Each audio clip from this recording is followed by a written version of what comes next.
Oh. Um, I'm an athletic director. I did not graduate from Santa Fe, but this is really about Kim, and she is a 95 grad of Yep. Santa Fe. My name is Christine Rosser, and I graduated Santa Fe High School in 1995.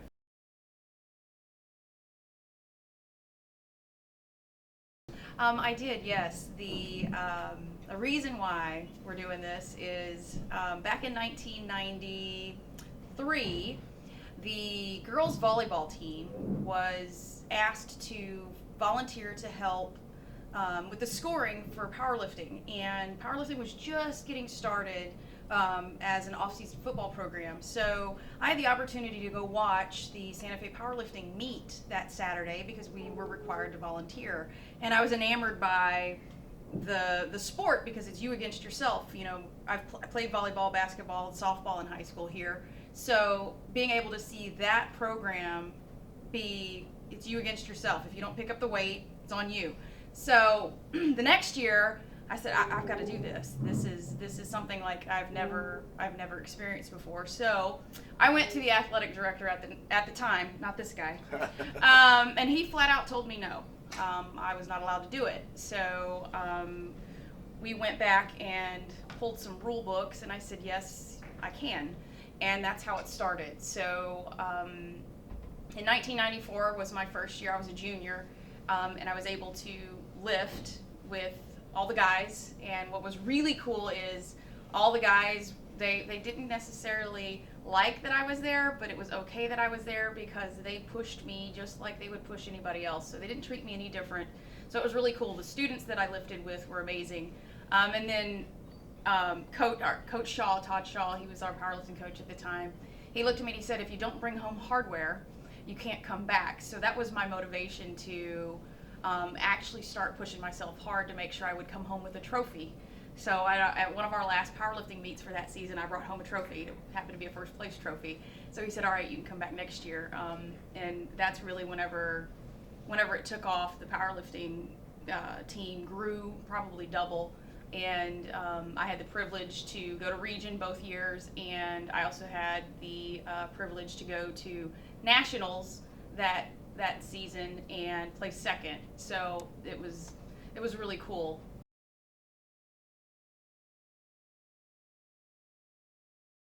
I think the reason why we're doing this is a friend of mine's daughter is actually on the powerlifting team now, and I saw that his pictures on Facebook of his daughter lifting, and I'm like, hey, I didn't realize your daughter was powerlifting. That's great. They still have the program. And he's like, yeah, there's like more than one. And I said, I'm sorry, what?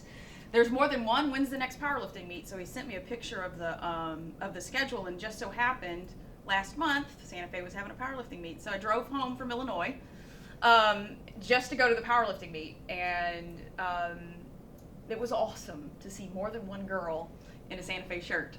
So so coming back here today was probably morphed out of that, and me meeting this guy and saying thank you for being supportive of this program, because what I learned in the weight room and doing powerlifting is totally transferable to my life moving forward. So since the last time I was here versus now, the lessons you learn in the weight room are 80-20. Everything is 80% mental, 20% physical. And if you get out of your own head and get out of your own way, you'll be successful. And that's what I learned lifting weights. So that's really the lesson I learned in the weight room is 80-20. Get out of your own way and just pick up the weight.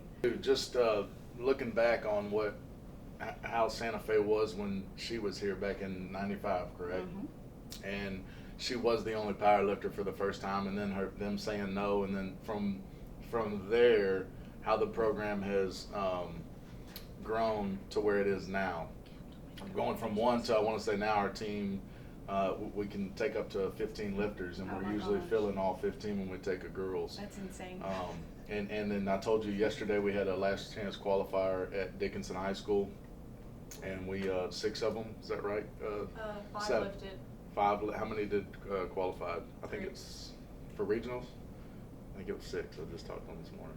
Well, 6 of us qualified, but 3 out of the lifters yesterday qualified. Awesome. Oh, but 6 total. 6 Yeah, total. 6 total lifters. 6 total lifters. So going from one. Just the girls. Right, just girls, yeah. And a matter of fact, we'll probably have more girls this year qualify than That is awesome. guys. So That is just so from cool. the program, the perspective of the program from down here in 95 to up here in 2020 It's is insane. it's and then you saw some of the facilities and Yeah. we're just trying to make everything better, and Right. this almost kind of secures our thinking and rationale for what we do, to know where we were at with the athletic program to where Yeah. we want to be, and then be better. You know, Absolutely. Dickinson, and we compare ourselves to places around here, Texas City, Dickinson, Mm-hmm. Alvin, and they have more lifters. Yeah, they have more kids, but we want to. Mhm. We want to compare ourselves to them to get up to that level. You know what I'm Absolutely. saying? So that's kind of my thinking of this, is the athletic side of it, from where we were at back in 95 to where we're at in 2020, and kind of how we got here and what we offer and what we want our student athletes to look like. You know, overall, not just powerlifters, but all of them. But Oh, and this point in case, yeah. powerlifters, it just shows. You know. Well, and I will say, the athletic department back then, it pushed a lot of us to do great things. There's a ton of us that in that 4 or 5 year period Mhm. that you end up being in school with that group of kids.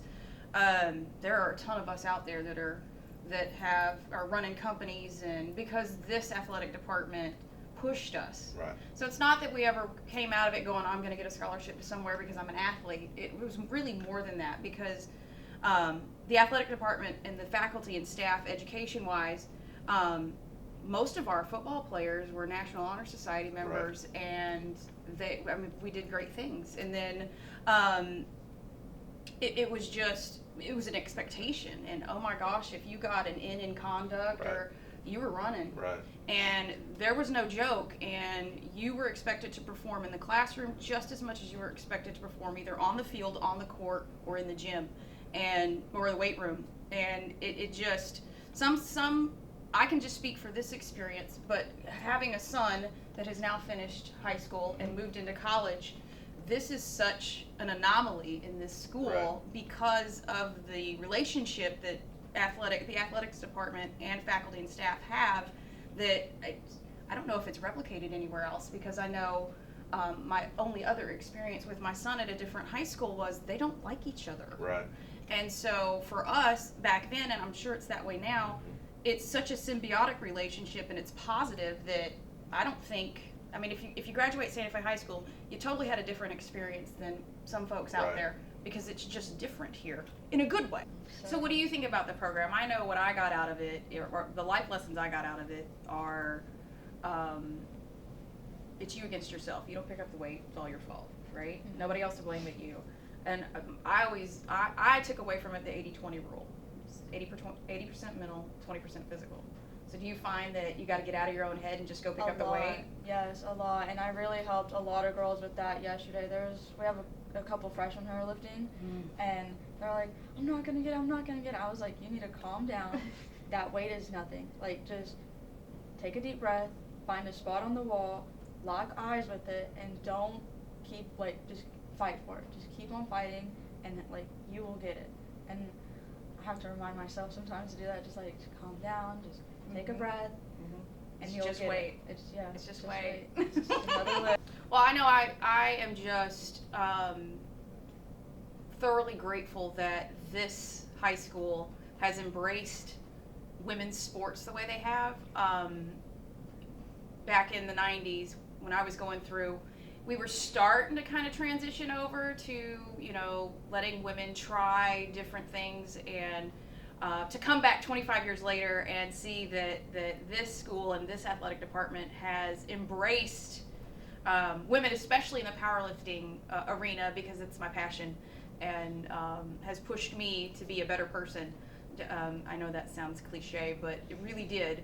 That program really solidified my ability to be the business person that I am today. So I just like to thank the school district and the athletic department for embracing women and letting them try different sports that maybe aren't mainstream, and don't feel like it's taboo. to have a women's powerlifting team, because obviously they're doing great things. Doing really And good there's this more than year. one of them. That is so awesome. There's a lot of us this year. That is so cool.